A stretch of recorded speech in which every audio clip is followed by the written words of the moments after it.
أعوذ بالله من الشيطان الرجيم بسم الله الرحمن الرحيم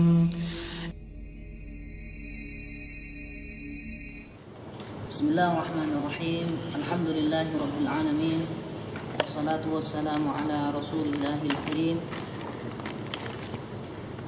وعلى آله وأصحابه أجمعين أشهد أن لا إله إلا الله وحده لا شريك له وأشهد أن محمدا عبده ورسوله اللهم صل وسلم على نبينا محمد وعلى آله وصحبه أجمعين. قال تعالى بعد أعوذ بالله من الشيطان الرجيم يا أيها الذين آمنوا اتقوا الله حق تقاته ولا تموتن إلا وأنتم مسلمون يا أيها الناس اتقوا ربكم الذي خلقكم من نفس واحدة وخلق منها زوجها وبث منهما رجالا كثيرا ونساء واتقوا الله الذي تساءلون به والأرحام إن الله كان عليكم رقيبا يا أيها الذين آمنوا اتقوا الله وقولوا قولا سديدا يصلح لكم أعمالكم ويغفر لكم ذنوبكم ومن يطع الله ورسوله فقد فاز فوزا عظيما ثم أما بعد فإن أصدق الحديث كتاب الله وخير الهدي هدي محمد صلى الله عليه وسلم وشر الأمور محدثاتها فإن كل محدثة بدعة وكل بدعة ضلالة وكل ضلالة في النار أعاذني الله وإياكم من النار. Ikhwani fillah rahimani wa rahimakumullah. Assalamualaikum warahmatullahi wabarakatuh. Alhamdulillah, pada sore hari ini kita bisa melanjutkan kajian tauhid yang insyaallah taala pada sore hari ini kita akan membahas firman Allah Subhanahu wa taala dalam surah Al-Qasas ayat 56 berbunyi a'udzu billahi minasyaitonir rajim innaka la tahdi man ahbabta walakinallaha yahdi man yasha. Ayat ini berkaitan dengan hidayah. Ayat ini berkaitan dengan hidayah, yaitu surah Al-Qasas ayat 85. Hidayah, ikhwan sekalian rahimani wa rahimakumullah, hidayah itu dibagi menjadi dua. Yang pertama adalah hidayatul irsyad atau hidayatul dilalah. Hidayatul irsyad atau hidayatul dilalah atau hidayatul ilm. Yang pertama adalah hidayatul irsyad, hidayatul dilalah atau hidayatul ilm. Semuanya sama. Irsyad artinya petunjuk, petunjuk dengan ilmu. Ilmu yaitu qala Allah wa qala Rasulullah. Kemudian hidayatul dilalah, dalil Al-Quran dan As-Sunnah. Itu namanya adalah hidayatul dilalah atau hidayatul irsyad. Hidayah yang pertama. Hidayah ini dimiliki oleh semua orang tanpa terkecuali beliau sallallahu alaihi wasallam. Hidayah ini dimiliki oleh semua orang tanpa terkecuali Rasulullah sallallahu alaihi wasallam. Yang beliau sampaikan itu adalah hidayah al-irsyad atau hidayatul dilalah atau hidayatul ilm. Dan hidayah ini, ikhwan sekalian rahimani wa rahimakumullah, yang sangat penting. Hidayatul irsyad ini penting karena hidayatul ilm.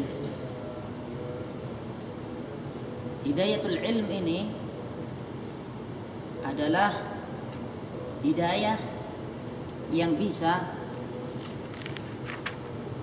membuat amal seseorang diterima oleh Allah Subhanahu wa taala. Hidayatul ilm, hidayah yang harus dicari, hidayah yang harus diminta, Hidayah yang harus selalu, bahkan hidayah ini selalu diucapkan oleh seorang muslim ketika dia salat dengan lafaz ihdinas siratal mustaqim. Ya, berilah petunjuk kami kepada jalan yang lurus, yaitu jalannya alladzina siratal ladzina an'amta 'alaihim ghairil maghdubi 'alaihim waladdallin. Amin. Jalannya orang-orang siratal ladzina an'amta, orang-orang yang telah Engkau beri nikmat, 'alaihim atas mereka, ghairil maghdub, bukan hidayahnya atau jalannya orang-orang yang Engkau murkai, waladdallin, dan orang yang Engkau sesatkan, yaitu jalannya Yahudi dan Nasrani. Kalau kita sudah mendapatkan hidayatul irsyad, karena hidayatul irsyad itu hidayahnya orang yang telah diberi nikmat oleh Allah SWT. Siapakah mereka orang yang diberi nikmat oleh Allah SWT? Yaitu orang-orang yang taat kepada Allah Subhanahu wa taala dari kalangan orang-orang yang baik, orang-orang terpilih. Seperti halnya firman Allah Subhanahu wa taala dalam surah An-Nisa, wa in tuti, ya. Mana tuh, ya? Alladha wa man yuti'illah war rasula fa ulaika ma'al ladzina an'ama Allahu 'alaihim minan nabiyyin was-siddiqin wasyuhada'i was-salihin wa hasuna ulaika rafiqa. Wa man yuti'illaha war rasula, barang siapa yang taat kepada Allah dan Rasulnya, fa ulaika, maka mereka itulah, alaihim fa ulaika ma'al ladzina, bersama mereka, maka mereka itu akan bersama orang-orang ma'al ladzina an'ama Allahu 'alaihim, yang telah diberi nikmat kepada mereka, nikmat hidayah, nikmat Islam, ya. Alaihim minan nabiyyin, dari kalangan para nabi, minan nabiyyin was-siddiqin, dan para siddiqin, ya.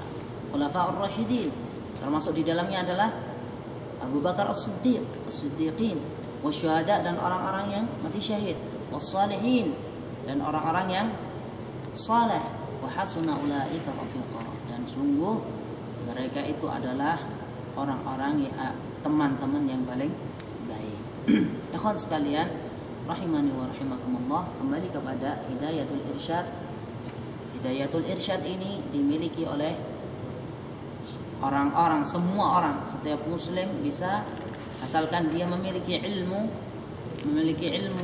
Alkitab was sunnah, mereka itu, ya, memiliki hidayatul irsyad. Atau orang yang mendapatkan ilmu dari Al-Quran dan Sunnah, mereka itu sudah mendapatkan hidayah al-irsyad atau hidayatul ilm, hidayatul dilalah, ya. Sudah mendapatkan hidayatul ilm dan hidayatul dilalah atau hidayatul irsyad. Adapun di sana yang kedua yaitu hidayatul taufiq, ya. Hidayatul taufiq ini adalah hanya milik Allah Subhanahu wa ta'ala. Hidayatul irsyad ini bisa sampai kepada seluruh manusia, sampai. Tapi hidayah taufik hanya kepada orang-orang tertentu saja yang dikehendaki oleh Allah Subhanahu wa ta'ala. Hidayatul irsyad ini bisa ke siapa saja. Tapi hidayatul ilm, hidayatul taufiq ini hanya kepada orang-orang tertentu saja yang dikehendaki oleh Allah Subhanahu wa ta'ala. Makanya sering para khatib berkata di muqaddimahnya, "Man yahdillahu fala mudhillalah." Barang siapa yang diberi petunjuk oleh Allah Subhanahu wa taala, tiada seorang pun yang bisa menyesatkannya. Ini hidayah apa? Hidayah apa? Taufik di sini. Tidak ada orang menyesatkan. Tapi wa may yudlil fala hadiyalah. Barang siapa yang disesatkan oleh Allah Subhanahu wa taala, tidak ada seorang pun yang bisa memberinya petunjuk. Ini juga hidayah at-taufiq. Ikhwani fillah, rahimani wa rahimakumullah, kita kembali kepada ayat yang akan kita bahas, yaitu firman Allah Subhanahu wa taala dalam surah Al-Qasas ayat 56. Allah Subhanahu wa taala berfirman, "Innaka la tahdi man ahbabta, walakinnallaha yahdi man yasha." Innaka, sesungguhnya engkau. Kepada siapa ini khitab ini? Engkau siapa? Rasulullah sallallahu alaihi wasallam. La tahdi, tidak bisa memberi petunjuk, man ahbabta, orang yang engkau cintai sekalipun, walakinnallaha, akan tetapi Allah Subhanahu wa taala, yahdi man yasha, akan memberi petunjuk kepada siapa saja yang Dia kehendaki. Dari khitab ini, ikhwan sekalian rahimani wa rahimakumullah, sababun nuzulnya adalah ketika Rasulullah sallallahu alaihi wasallam mendengar pamannya yang dia cintai, paman yang dia cintai sudah menjelang wafat. Jadi belum sakaratul maut, dijelaskan oleh para ulama belum sakaratul maut. Karena di sana ada ayat-ayat Al-Qur'an yang menjelaskan bahwasanya kalau sudah sakaratul maut maka pintu tobat sudah ditutup. Dijelaskan oleh para ulama bahwasanya Abu Thalib di situ sudah ada tanda-tanda mau meninggal, belum sakaratul maut. Makanya di situ ditunggu oleh Abdullah bin Umayyah. Di situ ditunggu oleh Abdullah bin Abi Umayyah dan Abu Jahal. Tunggu di situ. Ya, berkaitan dengan bahwasanya di sana tidak diperbolehkannya atau tidak diterima taubatnya orang yang sudah sakaratul maut adalah berdasarkan firman Allah Subhanahu wa taala dalam surah An-Nisa ayat 18, "Wa laysatit taubatu lil ladzina ya'maluna as-sayyi'ati hatta idza hadara ahadahumul maut qala inni tubtul an." Ya, wa laysatit taubatu, dan tidak ada taubat lil ladzina ya'maluna as-sayyi'at, bagi orang-orang yang melakukan kejelekan, hatta idza hadara ahadahumul maut, sampai ketika sudah sampai kepadanya maut, qala inni tubtul an, sekarang saya bertobat. Sudah sakaratul maut, sudah roh itu berada di tenggorokan, sudah saya tobat, maka tobat itu tidak diterima oleh Allah Subhanahu wa taala. Makanya di sana ada syarat taubat. Ya. Yang pertama, ya, seandainya sebelum matahari itu terbit dari atau muncul dari barat, kemudian sebelum roh itu berada di tenggorokan, maka pada waktu itu taubat diterima oleh Allah Subhanahu wa taala. Nah, di sini dijelaskan oleh para ulama memaknai hadis ini, ayat-ayat yang mulia, hadis yang berkaitan dengan Abu Thalib ini adalah bahwasanya yang pertama, ayyuqala lamma hadarat Abu Thalib al-wafah ay dhahara alaihi alamatul maut wa lam yanzil bihi walakin urifa mautuhu la mahalah wa ala hadha fal wasfu la yunafi al-ayah. Ya. Di sini yang pertama, ketika nanti kita bahas hadisnya yang berkaitan dengan firman Allah Subhanahu wa taala dalam surah Al-Qasas adalah dijelaskan oleh para ulama bahwasanya Abu Thalib di situ belum meninggal dunia, belum pas sakaratul maut, bukan. Akan tetapi sudah ada tanda-tanda Abu Thalib itu meninggal dunia. Jadi tidak masuk ke dalam firman Allah Subhanahu wa taala dalam surah An-Nisa ayat 18. Wa laysatit taubatu lil ladzina ya'maluna sayyi'ati hatta idza hadara ahaduhumul maut qala inni tubtu an. Ya, tidak masuk. Kemudian yang kedua, penjelasan para ulama, toh walaupun seandainya itu sudah sakaratul maut, itu kekhususan Rasulullah sallallahu alaihi wasallam kepada pamannya yaitu Abu Thalib. Ya, kekhususan pamannya yaitu kepada siapa? Abu Thalib. Makanya di sini dikatakan anna hadza khasun bi Abi Thalib ma'an Nabi sallallahu alaihi wasallam.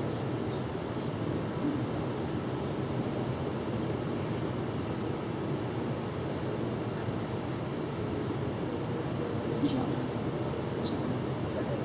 Nah.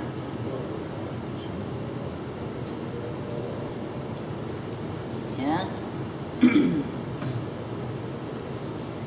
Jadi pendapat para ulama yang pertama, pendapat yang kedua adalah anna hadza khasun bi Abi Thalib ma'an Nabi sallallahu alaihi wasallam. Ini khas untuk Rasulullah SAW kepada Abu Thalib.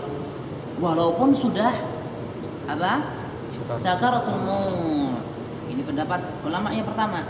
Ya, karena tujuannya beliau sallallahu alaihi wasallam apa? Dalam hadis itu, dalam hadis yang menjelaskan tentang ya, dalam hadis yang menjelaskan tentang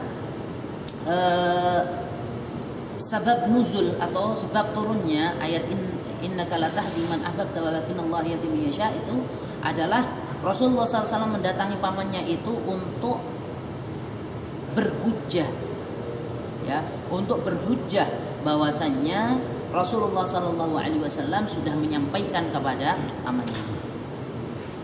Jadi di sini kekhususan yang pendapat yang kedua adalah kekhususan bagi siapa? Rasulullah SAW kepada pamannya, yaitu Abu Thalib. Kemudian sekilas pintas kita lihat ayat yang berkaitan dengan hidayah ini, innaka la tahdi man ahbabta. Seakan-akan Rasulullah SAW mencintai orang musyrik. Ya, pamannya itu orang musyrik. Padahal kita harus wala wal bara. Wala dan bara itu adalah akidah Ahlussunnah wal Jamaah, wala wal bara. Mencintai karena Allah, membenci karena Allah. Membenci orang yang dibenci oleh Allah Subhanahu wa taala dan mencintai orang yang dicintai oleh Allah Subhanahu wa taala. Nah, di sini juga dijelaskan oleh para ulama. Yang pertama, cinta di sini dijelaskan adalah annahu ahabba ammahu mahabbatan tabi'iyatan. Ya, mahabbah tabi'i, seperti halnya seorang anak mencintai ibunya atau bapaknya. Mahabbah tabi'i. Ya, ini pamannya itu sama dengan bapaknya, persis bapaknya, pamannya. Ya, seperti orang tuanya. Mahabbah tabi'i kama habbatil ibni abahu walau kana kafira. Ya, seperti cintanya seorang anak kepada siapa? Bapaknya, walaupun bapaknya itu adalah kafir. Seperti itu. Kemudian dijelaskan oleh para ulama, ya, di sini cinta di sini adalah, ya, cintanya benar cinta kepada orang musyrik.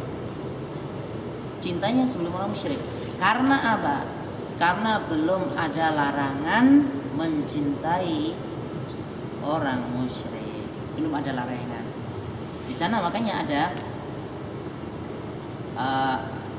ayat yang berkaitan dengan surah At-Taubah, maka analin nabiyyi walladzina amanu ayastaghfirul lil musyrikin. Ya, walau kana uli qurba. Walau kanu uli qurba, di situ, ya, di situ adalah ayat Makkiyah. Sedangkan ini innaka la tahdi man ahbabta adalah madaniyah. Ya, afwan. Ini innaka la tahdi ini Makkiyah, ya, sebelum hijrah. Dan memakan surat Taubah itu maka nalin nabiyyi walladzina amanu ayastaghfirul musyrikin itu apa? Setelah hijrah. Ya, setelah hijrah. Sebelum hijrah, afwan. Ini Makkiyah, yang ini madaniyah. Ya, jadi antum paham enggak? Makkiyah itu, pahami? Makkiyah itu turunnya sebelum hijrah. Kalau madaniyah setelah hijrah, seperti itu. Seperti itu dijelaskan oleh para ulama. Kemudian yang kedua, mahabbah yang kedua adalah yang dijelaskan oleh para ulama di sini, ahbabta di sini, cinta di sini adalah cinta senang kalau seandainya pamannya itu mendapatkan hidayah, yaitu hidayah irsyad dan taufik, dua-duanya. Ya, pengen mendapatkan dua hidayah, yaitu hidayatul irsyad dan hidayatul taufik. Seperti itu. Nah, kemudian batala walakinallaha yahdi man yasha. Walakinallaha yahdi man yasha dijelaskan oleh para ulama, ya, bahwasanya hidayah itu tidak diberikan kepada setiap orang. berarti alhamdulillah orang ya kalau kita sudah mendapatkan hidayah, nikmat hidayah. Walakin Allah yahdi man yasha. Allah akan tetapi Allah SWT memberi hidayah kepada orang-orang yang Dia kehendaki. Berarti tidak semua orang diberi hidayah. Khususnya hidayah taufik. Ya. Karena banyak orang tahu kewajiban sholat jamaah, kewajiban sholat fardu, kewajiban birrul walidain, kewajiban berpuasa, akan tetapi mereka tidak melakukannya, tidak mengamalkannya. Berarti tidak semua orang diberi petunjuk oleh Allah Subhanahu wa taala, khususnya petunjuk atau hidayah taufik. Kita baca hadisnya dari fis sahih, berarti dalam sahih. Wafis sahih, kalau dalam sahih, kalau sahihain berarti Bukhari dan Muslim. Kalau wafis sahih Bukhari ya, dalam riwayat Bukhari an Ibnu al-Musayyib an abihi, dari Ibnu al-Musayyib dari bapaknya, qala, dia bercerita, lamma hadarat Aba Talib al-wafatu, ya, dia menceritakan bahwasannya ketika Abu Talib sudah mendekati wafatnya, ja'ahu Rasulullah sallallahu alaihi wasallam, dia didatangi oleh Rasulullah sallallahu alaihi wasallam, disebutkan oleh Ibnu Musayyib, wa indahu Abdullah ibnu Umayyah ibnu Abi Umayyah, ya. Dan di dekatnya, dekat siapa? Dekat Abu Talib, Abdullah bin Abi Umayyah. Wa Abu Jahlin, dan Abu Jahal. Ini dua-duanya pembesar Quraisy. Nah, dua-duanya pembesar Quraisy, dan kalau pembesar nenek moyang itu susah meninggalkan tradisi nenek moyang. Kalau sudah pembesarnya, apalagi pembesarnya, susah meninggalkan tradisi. Apalagi sampai meninggalkan agamanya nenek moyang. Ya. Faqala lahu ya ammi. Kemudian Rasulullah SAW berkata kepada siapa pamannya, ya ammi, wahai pamanku, qul la ilaha illallah, ucapkanlah, katakanlah la ilaha illallah, kalimatan, yaitu kalimat, uhaju laka biha indallah, yaitu kalimat yang nantinya akan aku jadikan hujjah di hadapan Allah Subhanahu wa taala. Suruh membaca kalimat la ilaha illallah. Faqala lahu Abdullah bin Abi Umayyah, dan Abu Jahal berkata kepada siapa? Abu Talib, atarghabu an millati Abdul Muttalib? Apakah engkau sudah tidak cinta lagi terhadap agamanya Abdul Muttalib, yaitu agama nenek moyang, agama nenek moyangnya? Roghibaan itu artinya benci. Kalau roghibafi artinya cinta. Atarghabu an millati Abdul Muttalib. Apakah kamu sudah tidak sayang lagi, tidak cinta lagi dengan agamanya Abdul Muttalib, yaitu buyutnya, nenek moyangnya? Kemudian Rasulullah SAW tidak putus asa. Fa'aada alaihin Nabi sallallahu alaihi wasallam. Rasulullah SAW diulangi lagi, ya, diulangi lagi. Akan tetapi fa'aada, dua orang ini juga diulangi lagi. Ketika Rasulullah SAW mengucapkan qul ya ammi la ilaha illallah uhajul kalimatan uhajulaka indallah, dijawab lagi oleh dua orang ini, atarghabu an millati Abdul Muttalib. Jadi dijawab lagi, apakah kamu senang ini, sudah tidak suka lagi dengan agamanya Abdul Muttalib?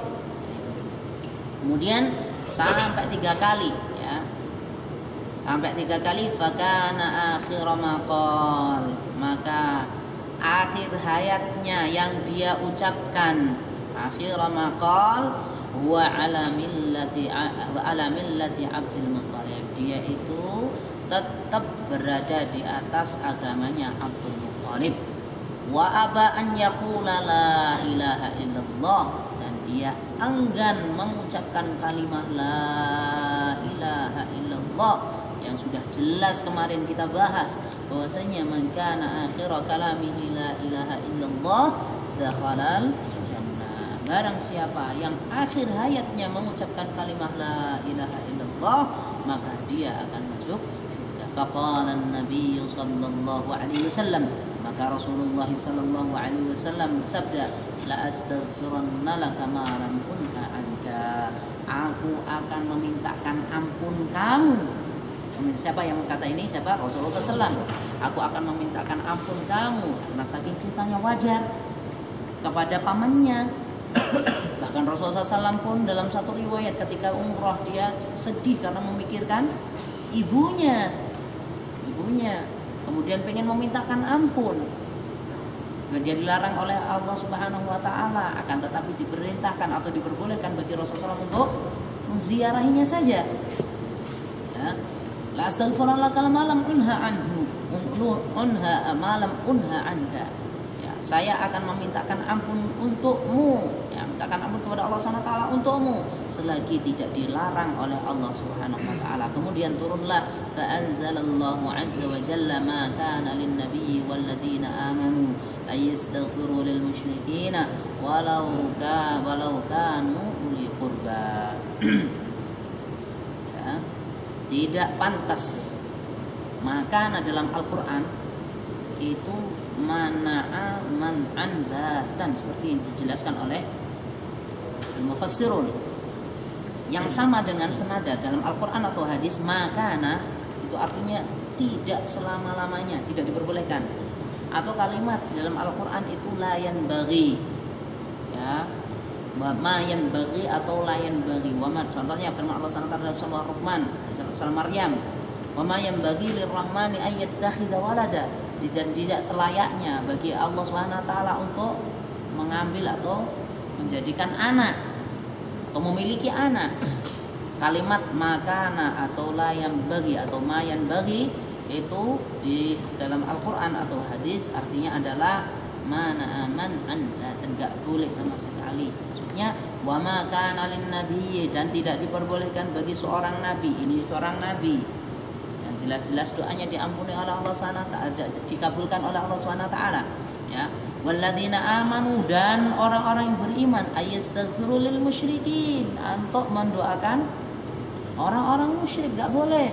Ibrahim seperti halnya Ibrahim alaihi salam, dulu dia berusaha mendoakan bapaknya, akan tetapi juga tidak diperbolehkan. Dan Ibrahim alaihissalam langsung taat kepada Allah SWT setelah tahu bahwasannya mendoakan orang musyrik itu tidak diperbolehkan. Ayat Ibrahim alaihissalam fatabarra'a min, ya, langsung tahu karena tidak diperbolehkan mendoakan musuh-musuh Allah Subhanahu wa taala. Wa anzalallahu fi Abi Thalib, dan Allah Subhanahu wa taala menurunkan kepada Abu Thalib, ya, keadaan Abu Thalib, innaka la tahdi man ahbabta walakinnallaha yahdi man yasha. Sungguhnya Allah Subhanahu wa taala tidak memberi petunjuk, tidak akan memberi petunjuk kepada orang-orang yang engkau cintai sekalipun, akan tetapi Allah Subhanahu wa taala akan memberi petunjuk kepada orang-orang yang Dia kehendaki. Nah, ikhwan sekalian, rahimakumullah, bisa antum lihat sama dengan kalau kita nggak bisa mendoakan kawan-kawan kita yang non muslim untuk hidayah, tidak diperbolehkan. Hidayah. Lain ya, mendoakan hidayah dengan memintakan ampun. Ya, kalau mendoakan hidayah itu diperbolehkan. Ya Allah, kita berdoa agar dia itu mendapatkan hidayah. Demikian juga kepada orang tua atau kerabat kita doakan agar dia mendapatkan hidayah. Tapi tidak mendoakan agar dia itu mendapatkan ampunan.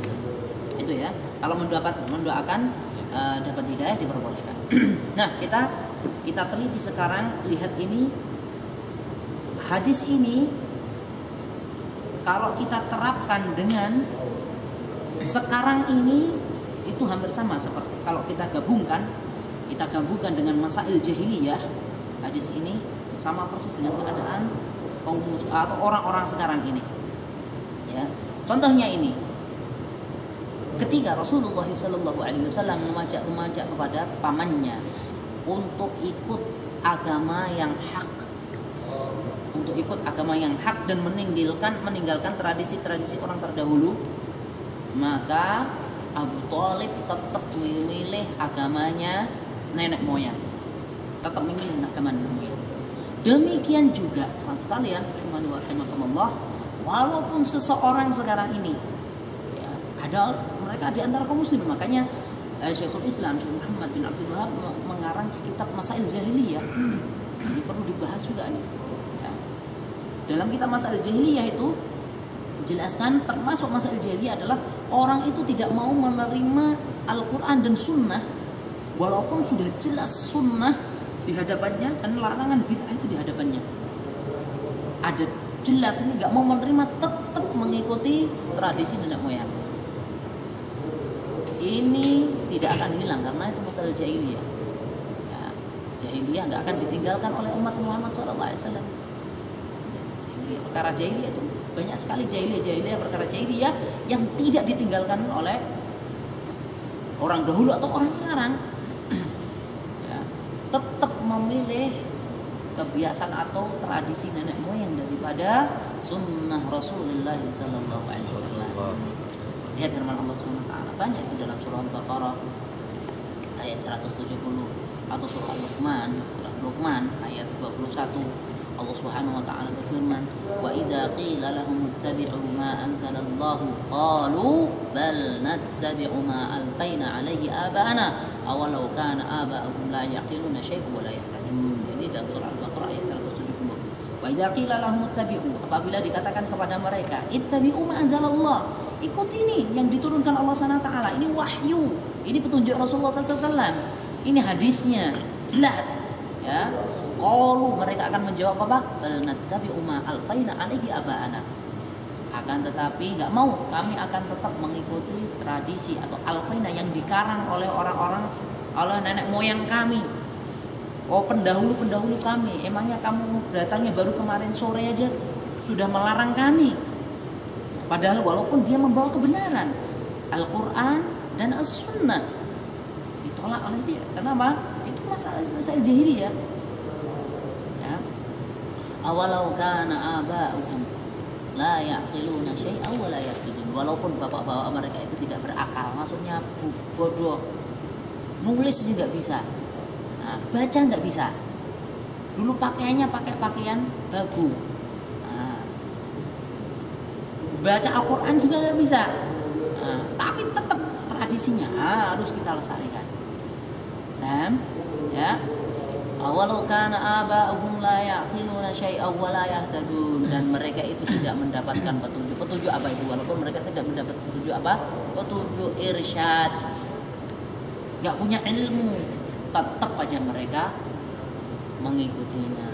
Tetap tradisi itu dilestarikan dan dikembangkan sampai mencilin ila jil, dari generasi ke generasi terus.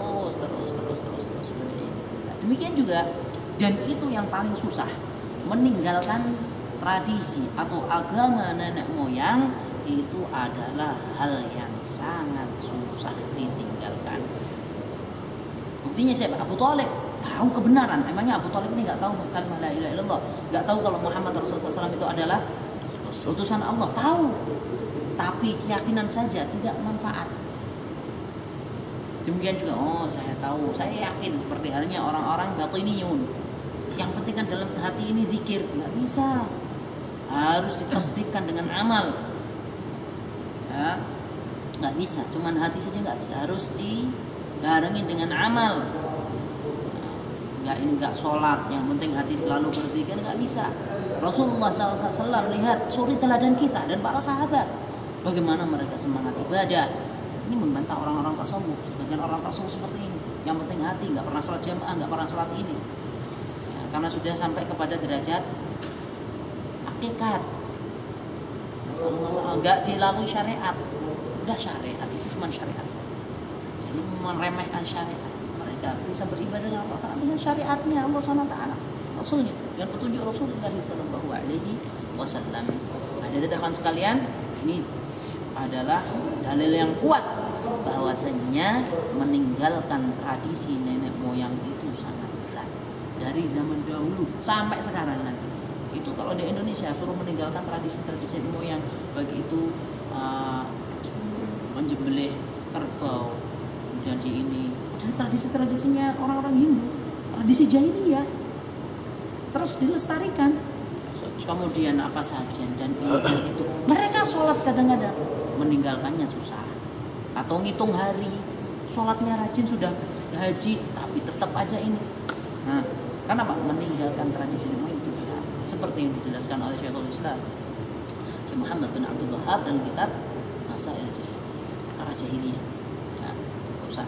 Nah, kemudian teman sekalian rahimahullah, dari hadis ini juga kita itu dianjurkan untuk mencari teman yang baik, teman yang faham terhadap Al-Quran dan Sunnah, teman yang senang dengan Sunnah Rasulullah SAW, benci dengan bid'ah.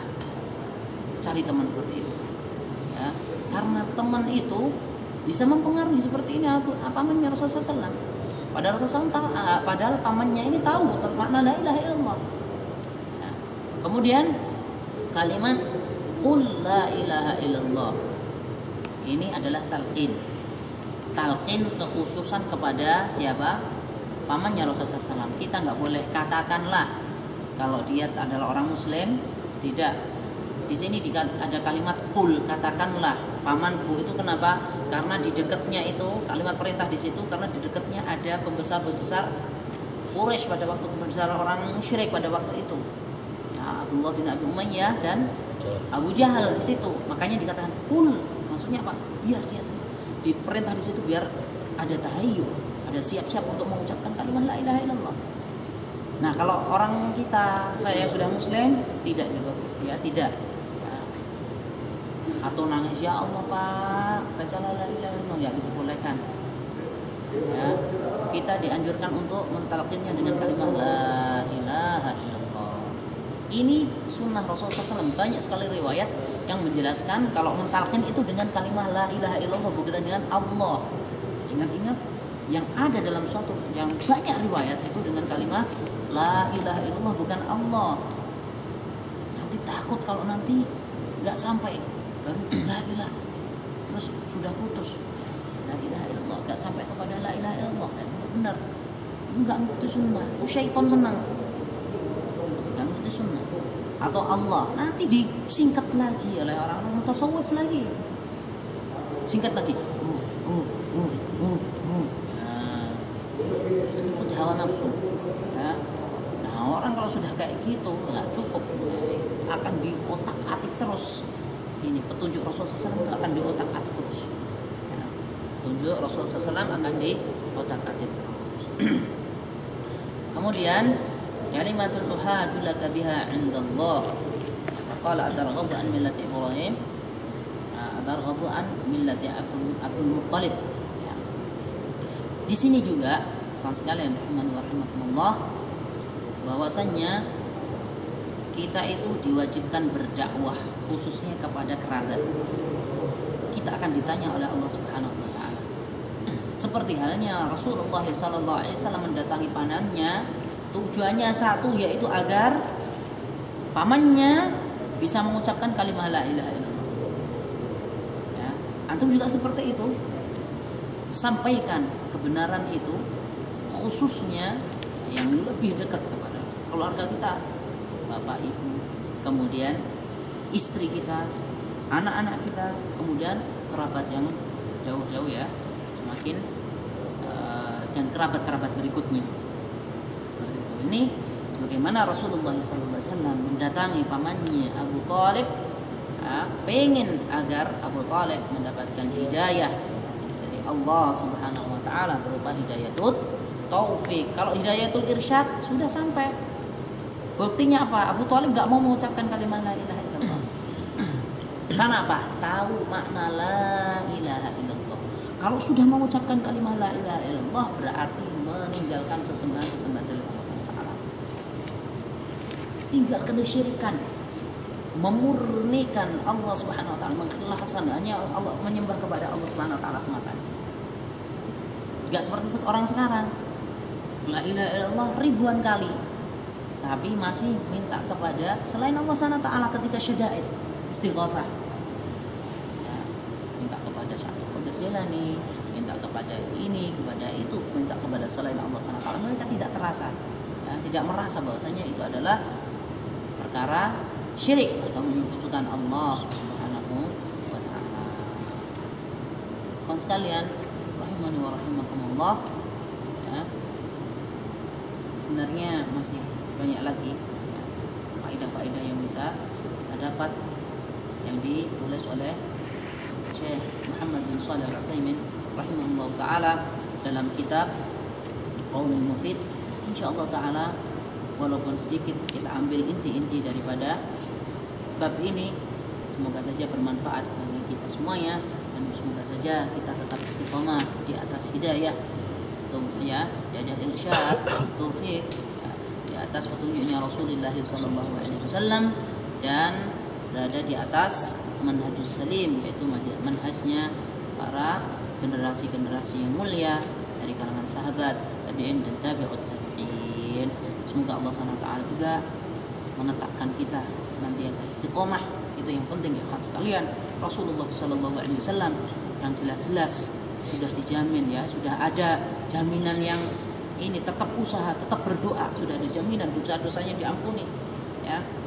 Tetap dia ada berdoa, ya muqallibal qulubi tsabbit qalbi ala dinik. Bagaimana dengan kita yang tidak ada jaminan sama sekali, ya? Tetap kita ikhwan sekalian memperbanyak doa, ya muqallibal qulubi tsabbit qalbi ala dinik, atau ya musarrifal qulubi sarrif qulubana ala ta'atik. Wallahu a'lam bissawab. Subhanakallahumma wa bihamdika asyhadu an la ilaha illa anta astaghfiruka wa atubu ilaik. Assalamualaikum warahmatullahi wabarakatuh.